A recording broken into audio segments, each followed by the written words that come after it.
Hi, I'm Rosemary Pritzker. There's this guy, Christian Picciolini, I think his name is, who talks about, he's a former skinhead who helps people leave extremist groups. And he talks about how every single person he talks to who's trying to leave an extremist group says they joined because they desperately needed to feel like they belonged. Yeah. And I've heard you talk about this on Bill Maher, so I was hoping that you could speak a little bit about, there's this surge of more and more people willing to accept fundamentalist ideas, and that's kind of why we are where we are. Right. What do we do about it? How do we help people find more of a sense of belonging so that they vote more in a direction like you? Yes, thank you. There is a crisis of belonging in this country.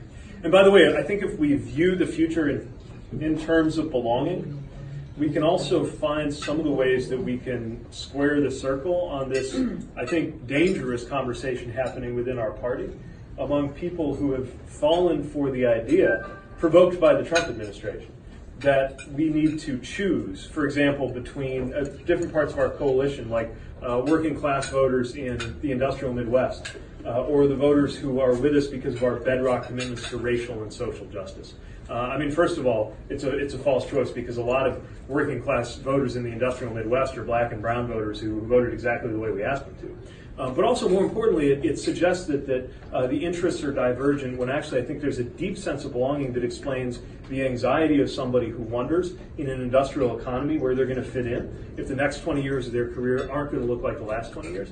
That is not that different than the desire for belonging that animates a dreamer who wants to believe that the only country she knows is one where she really belongs.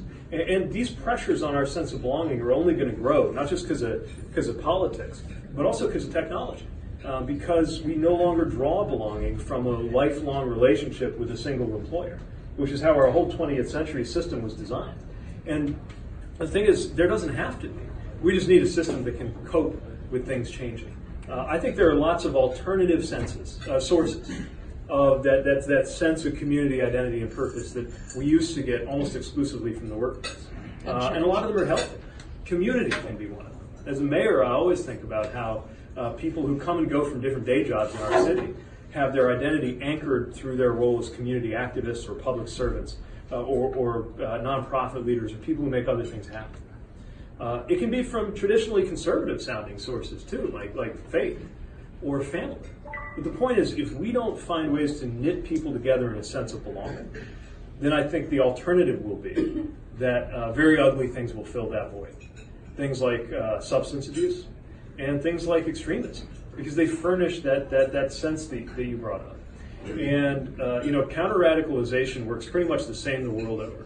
Whether you're trying to buck the rise of violent white nationalism here, or the resistance to violent Islamist terrorism that I worked on when I was overseas. It all goes back to something very human. And I think that our politics can be part of the solution. Not just as president, but even the very conduct of our campaigns before the first vote is cast can bring things about better too. And so you'll notice on Fox News last night, I didn't reach out to Fox viewers by pretending to be more conservative than I am. I reached out by speaking respectfully about what we're trying to build together.